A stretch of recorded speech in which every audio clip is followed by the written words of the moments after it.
रेवाड़ी से। राधा वल्लभ श्री हरिवंश। महाराज जी आपके चरणों में कोटि कोटि प्रणाम। महाराज जी आपने कई बार एकांतिक में बताया है कि मन में अगर गलत चिंतन हो जाए तो भी चिंता की बात नहीं, किंतु आचरण कर्म नहीं बिगड़ना चाहिए। महाराज जी भगवत गीता के श्लोक में भगवान जी कहते हैं कि जो व्यक्ति अपनी इंद्रियों को तो वश में कर लेता है परंतु मन में इंद्रिय विषयों का स्मरण करता है वह मोहग्रस्त मन वाला होता है और उसे पाखंडी व कपटी ही कहा जाता है। उसका भाव समझ रहे हो?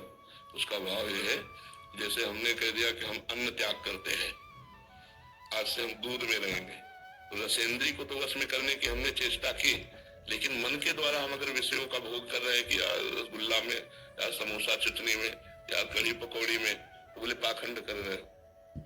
इससे अच्छा है कि कढ़ी पकौड़ी रसगुल्ला लो और भोग लगाओ, ठाकुर का पा लो चुपचाप। तो मन से चिंतन तुम करते हो भोगों का, वहां इतने कहे कि पाप कर रहे हैं, वहां भगवान का पाखंड कर रहे हो। पाखंड का मतलब दिखावा, नाटक कर रहे हो। ऐसे तुम कहते हो हम पदार्थ नहीं पाते, हम दूध पीते, हम फलाहार रहते हैं, ऐसे चिंतन कर रहे हो पदार्थों का, तो पाखंड तो कर रहे हो। जिस वस्तु का त्याग किया उसका चिंतन का भी त्याग कर दो, तब उसका पूर्ण त्याग माना जाता है।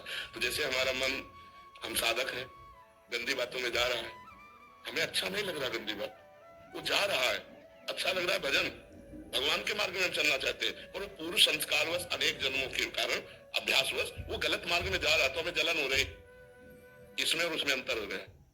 वो अपने अहम को प्रदर्शित करता है, तो अंदर ही अंदर आनंदित होकर नाना प्रकार के पदार्थों की भोग का चिंतन करता है, इसका चिंतन बलात् जा रहा है और ये असंतुष्ट है इस बात से, और वो बाहरी दिखावा करके अंदर से वो चिंतन कर रहा है, वो पाखंडी है।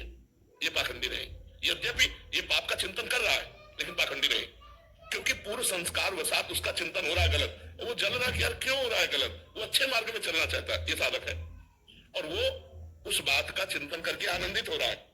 क्या यार सब विषयों का चिंतन कर रहा है और अपने को त्यागी बता रहा है, तो बोले वो पाखंड कर रहा है। समझ पा रहे हैं? इसमें और उसमें अंतर है।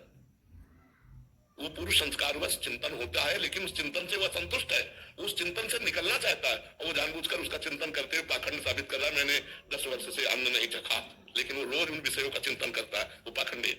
समझ पा रहे हैं?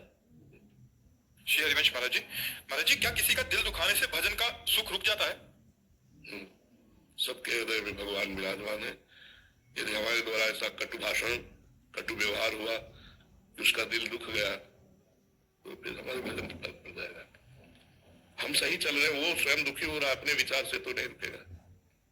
लेकिन हमारे द्वारा यदि संभाषण कठोर पूर्वक हुआ या चेष्टा प्रतिकूल हो गई, तो हमें क्षमा याचना करनी चाहिए। अगर वो अंदर से दुखी रहा, तो जब तक वो दुखी रहेगा तब तक आपके भजन में विक्षेप पड़ता रहेगा।